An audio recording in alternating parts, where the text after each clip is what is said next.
You know that feeling when you hear a story that makes you want to immediately check your teenager's phone? This is one of those episodes. We're talking about 19-year-old Denali Bremer, who fell for a guy on Snapchat, promising her $9 million to kill her best friend. What happens when social media becomes a hunting ground and someone's entire sense of reality gets warped by an online relationship? This case has everything that makes our modern world terrifying.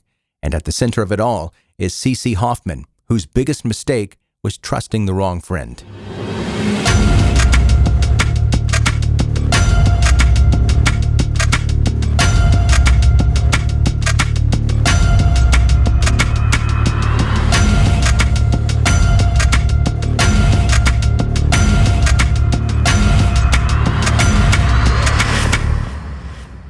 You know how people always say, don't believe everything you see on the internet? Well, 19-year-old Denali Bremer probably should have listened to that advice, because the handsome millionaire she fell for on Snapchat turned out to be neither handsome nor a millionaire.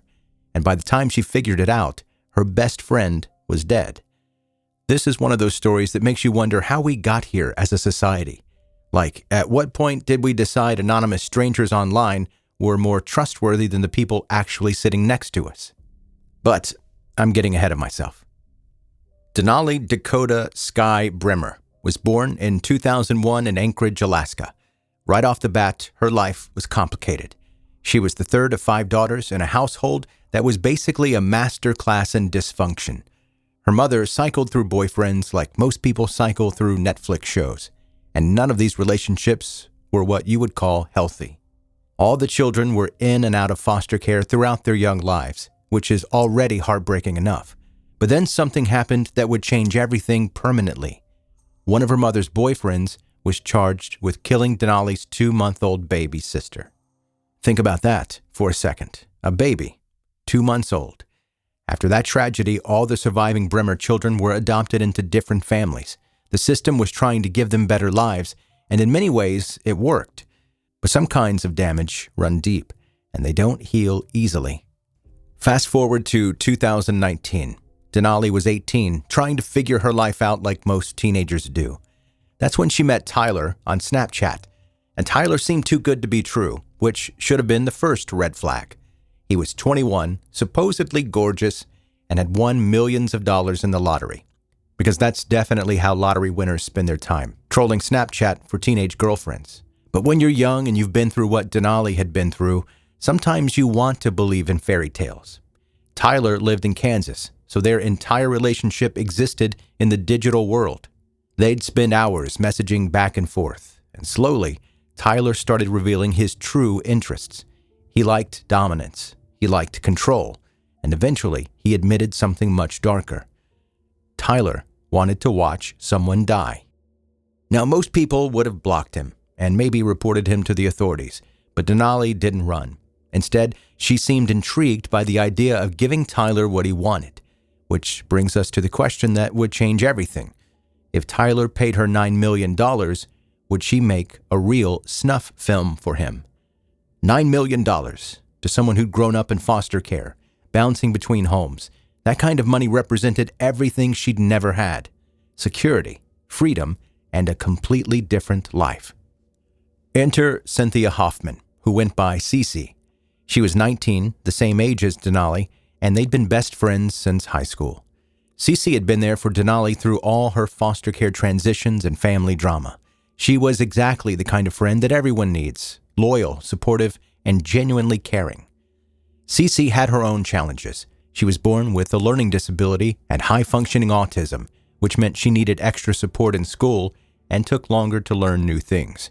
But she was determined to be independent. She worked at local restaurants and helped her father with his handyman business. She was building a life for herself, one small step at a time. But teenage friendships are complicated, and there had been some drama over a boy named Zach.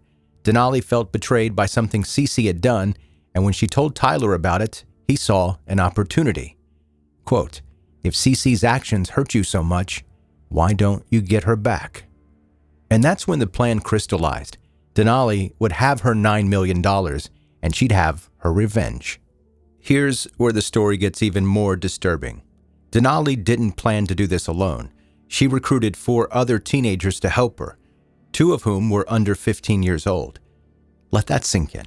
Children barely old enough for high school were being pulled into a murder plot. The older accomplices were 16-year-old Caden McIntosh and Caleb Leland, who would drive them to and from the scene. Denali promised all of them a share of the $9 million Tyler was supposedly going to pay, because apparently nobody stopped to think about why some random guy in Texas would pay teenagers in Alaska $9 million for a murder video. On June 2nd, 2019, Denali asked CeeCee if she wanted to go on a hike to Thunderbird Falls. In their friend group, hike was code for going somewhere to get high. So the invitation didn't seem suspicious. It was something that they'd done before. CeeCee was shot and killed on the banks of the river near Thunderbird Falls, but the path to that moment was calculated and cruel. The group suggested they duct tape each other and take photographs as part of what they presented as harmless fun. CeeCee agreed to go first. She let them bind her wrists and feet with duct tape, then cover her mouth. It was only when she was completely helpless that she realized something was terribly wrong. While Denali and the others documented everything through Snapchat, sending pictures and videos to Tyler back in Kansas, Caden McIntosh took the gun from Denali and shot CeeCee in the back of the head. Afterward, Hoffman's body was placed into the river.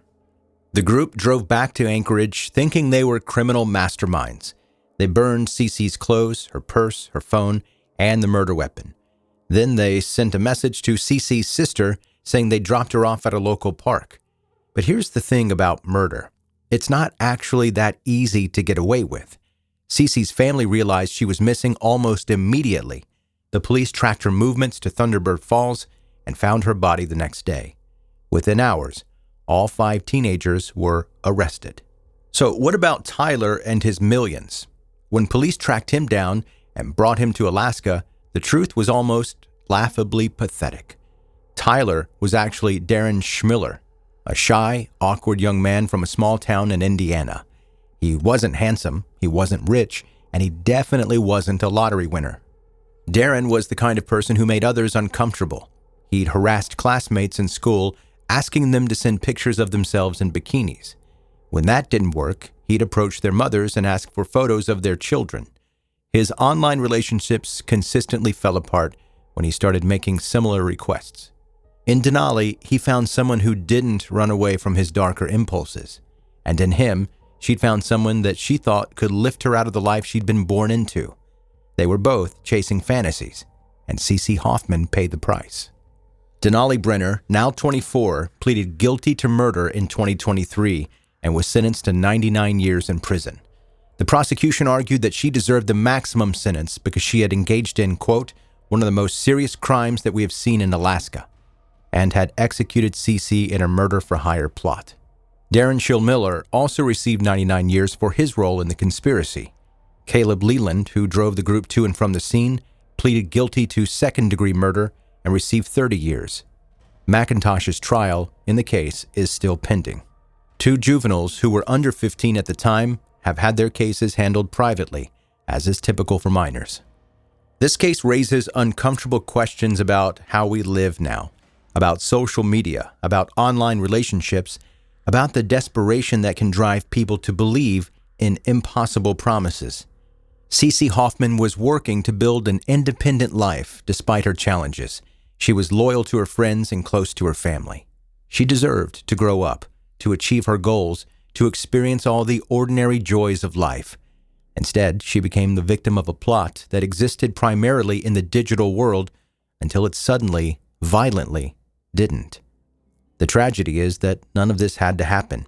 If Denali had talked to literally any adult about Tyler's promises, if she'd stopped to think about why a millionaire would pay teenagers millions for murder videos, if she'd chosen to work through her feelings about CeeCee like normal friends do, everyone involved might have had different lives. But that's not how this story ends. Instead, it ends with a young woman dead, several teenagers behind bars, and families destroyed by choices that started with a lie on social media. Sometimes the internet connects us to wonderful things.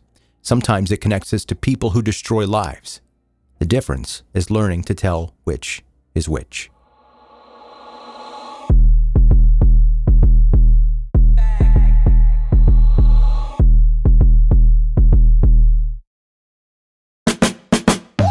for listening to 10-Minute Murder, bingeable true crime stories. I'm Joe, the host, and I appreciate you taking the time to listen today. If you're a new listener, subscribe wherever you're listening, and you can go to 10minutemurder.com to learn more about the podcast. OG listeners, I love you as usual. Keep sharing this show with your friends and your family and rating and reviewing it any place that's possible. Let's get to a quick email from one of you that listens. Subject, this one's weird. Sorry. Joe. Okay, this is more personal than true crime, but have you ever had a dream where you're the victim or the killer?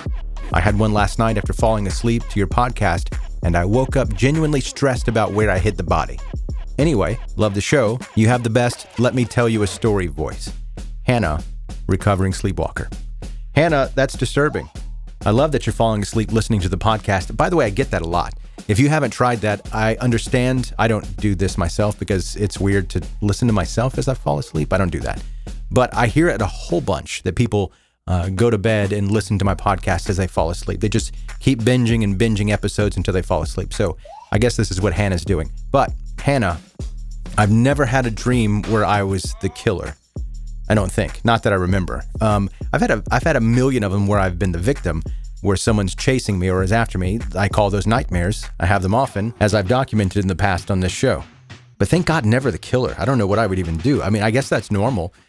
I think you're normal, Hannah, but knock on wood, I've never done that myself.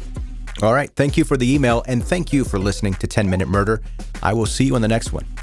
Later.